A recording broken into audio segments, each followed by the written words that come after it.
Salt Lake sector 5-এ অগ্নিকাণ্ডের ঘটনাস্থলে দমকলের 3টি ইঞ্জিন বলে জানা যাচ্ছে। গ্লোবসিন বিল্ডিং এ অগ্নিকাণ্ডের ঘটনা।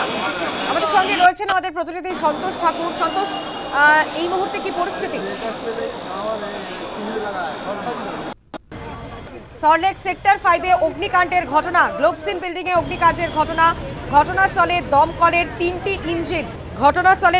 3টি ইঞ্জিন কাজ করছে। অগ্নি নির্বাপন ব্যবস্থা যথাযথ ছিল কিনা তা নিয়েও কিন্তু একটা প্রশ্ন সামনে আসছে। আমরা বিস্তারিতভাবে জানবো। আমাদের সঙ্গে রয়েছেন আমাদের প্রতিনিধি সন্তোষ ঠাকুর। সন্তোষ, ঠিক কি হয়েছে এই মুহূর্তে, কি ছবি উঠে আসছে? দেখো, জানাবো তোমাকে সেক্টর 5 গ্লোবসিন বিল্ডিং, যেখানে দুটি টাওয়ার এবং প্রথম টাওয়ারে গ্রাউন্ড ফ্লোরে একটি রেস্টুরেন্ট ছিল। সেই রেস্টুরেন্ট থেকে ধোঁয়া বেরোতে দেখে তাদের এমপ্লয়ি, অর্থাৎ যারা কাজ করছিলেন সেই এমপ্লয়িরা, এরপরে হঠাৎ করে সেই আগুনটি বেরায় এবং প্রাথমিকভাবে যেটা দমকল সূত্রে খবর, শর্ট সার্কিটের মাধ্যমে এই আগুনটি লেগেছিল। এরপরে এখানে এই রেস্টুরেন্টে আগুন নিভানোর যে সরঞ্জাম সেটা ছিল না এবং সেই ব্যবস্থা না হওয়ার কারণে আগুন তারা কন্ট্রোল করতে পারেনি। এরপরে দমকলের যারা 3টি ইঞ্জিন আছে, ফায়ার টেন্ডার আছে, সেই দমকলের 3টি ইঞ্জিনে যারা দমকলের কর্মীরা, তারা আগুন নেভানোর জন্য প্রায় 1 ঘন্টা তারা চেষ্টা করেন এবং 1 ঘন্টার মধ্যে সেই আগুনটি তারা কন্ট্রোল করতে পারেন। এবং যেহেতু একজন মহিলা, সেই মহিলা এই আগুনের যে ধোঁয়া, সেই ধোঁয়ার কারণে তার অজ্ঞান হয়ে যান এবং সেই কারণেই তাকে চাংতলা করে নিয়ে আসে বাইরে এবং করে তাকে বিধাননগর মহকুমা হাসপাতালে পাঠানো হয়েছে। তার প্রাথমিক চিকিৎসা তারা চলছে।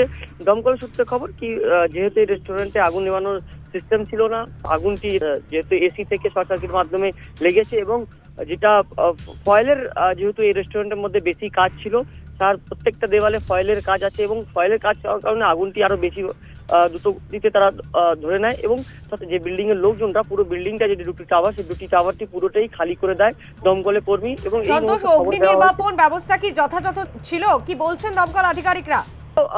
যে আগুন নেভানোর যে সরঞ্জাম যেটা ছিল না, এমনটাই প্রাথমিকভাবে জানাচ্ছেন যারা এমপ্লয়ি, যারা কাজ করছেন সেই বিল্ডিং এ, এবং তারা জানাচ্ছেন যে আগুন নেভানোর যে সিস্টেম, সেই সিস্টেম ছিল না এই বিল্ডিং এ, অর্থাৎ এই রেস্টুরেন্টের মধ্যে। সে কারণে আগুন নেভাতে পারেনি তারা। সেই জন্য ফায়ারকেই ফোন করা হয় এবং ফায়ার, যেহেতু সেক্টর 5-এ ফায়ার স্টেশন, সেখান থেকে 3টি ফায়ার টেন্ডার ঘটনাস্থলে আসে এবং 3টি ফায়ার টেন্ডার মাধ্যমে এই আগুনটি কন্ট্রোল করতে পেরেছেন দমকলের কর্মীরা। সন্তোষ, এই মুহূর্তে আগুনের কি অবস্থা? আগুন কি নিয়ন্ত্রণে আনা সম্ভব হয়েছে? এই মুহূর্তে আগুন নিভাতে পেরেছেন দমকলের কর্মীরা।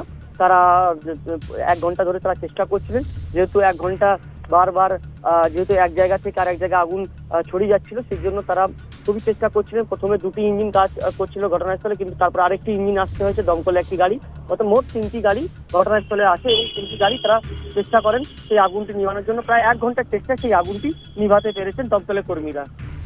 ধন্যবাদ সন্তোষ। আমরা কথা বলছিলাম আমাদের প্রতিনিধি সন্তোষ।